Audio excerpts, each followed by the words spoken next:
আসসালামু আলাইকুম রহমতুল্লাহ বারাকাতু। সম্মানিত ভিউয়ার্স, প্রাণের খামার ফরিদপুর চ্যানেল থেকে জানাই আন্তরিক ভালোবাসা। আজকে একটি ভিডিও নিয়ে আসলাম আপনাদের মাঝে। আজকে আপনাদেরকে দেখাবো আমাদের ফরিদপুরে পেঁয়াজের বীজের কেমন ফলন হয়েছে, এবং আমিও অল্প কিছু চাষ করছিলাম, তো আমার ক্ষেতেরও আসলে ফলনের কি অবস্থা এই বিষয় নিয়ে ইনশাআল্লাহ কথা বলবো। ছোট্ট ভিডিওটা সবাইকে দেখার অনুরোধ রাখলাম, এবং আমার চ্যানেলটিকে সবাই সাবস্ক্রাইব করে বেল আইকনটি বাজিয়ে দিবেন এবং আমার জন্য দোয়া করবেন। আসলে রমজান মাস, গরমের তাপ একটু আসলে মাঠে খুব একটু বেশি, রোদের তাপ একটু বেশি। রোজা থেকে আসলে ছাগলের খামারে সারাদিন কাজ করি এবং নামাজ কালাম পরে আসলে সময়টা খুব কম পাই। তো তারপরেও আসলে পেঁয়াজের যে বীজের যে ক্ষেত, এই ক্ষেতটা আসলে নিয়মিত পর্যবেক্ষণে রাখতে হয়, কারণ পোকার আক্রমণ হতে পারে যে কোনো সময়, বা অনেক সময় পচন লেগে যায়। তবে আলহামদুলিল্লাহ পচন লাগার সময় এখন আর নেই, মোটামুটি বীজ হয়ে গেছে, এখন শুধু পাকার অপেক্ষা মাত্র। হয়তো বা 15-20 দিনের ভিতর ঘরে চলে আসবে আলহামদুলিল্লাহ।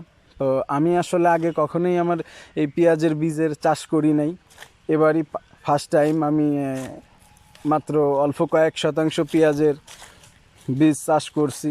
তো প্রথম হিসাবে আলহামদুলিল্লাহ আল্লাহ পাকের রহমতে ফলন মোটামুটি ভালো আছে।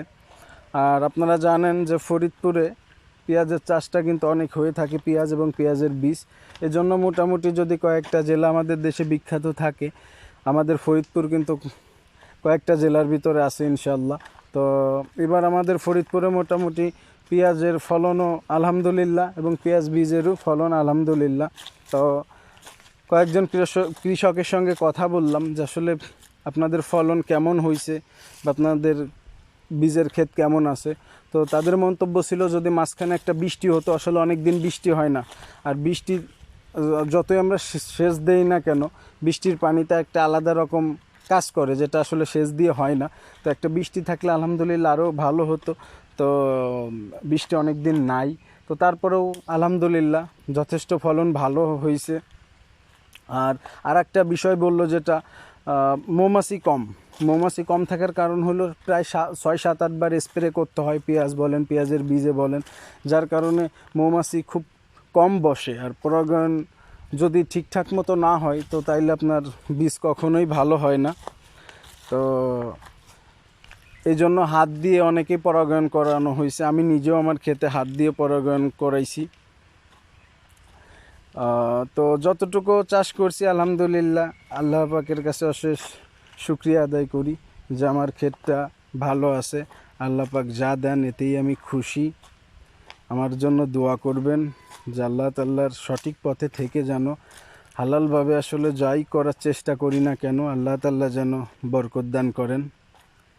এবং আপনাদের যদি পেঁয়াজ বীজ নিয়ে বা পেঁয়াজ নিয়ে কোনো কিছু দেখা বা জানার থাকে, অবশ্যই আমাকে কমেন্ট করবেন, আমি আপনাদেরকে দেখানোর চেষ্টা করব বা জানানোর চেষ্টা করব ইনশাআল্লাহ। এবং আমার এই ছোট্ট চ্যানেল, নতুন চ্যানেলটি সবাই সাবস্ক্রাইব করবেন, আমার জন্য দোয়া করবেন, আমার পরিবারের জন্য দোয়া করবেন, যেন আল্লাহ তাআলা আমার পরিবারকে সুস্থ রাখেন, ভালো রাখেন। তো আজকে এতটুকুই। আসসালামু আলাইকুম রহমতুল্লাহ বারাকাতুহু।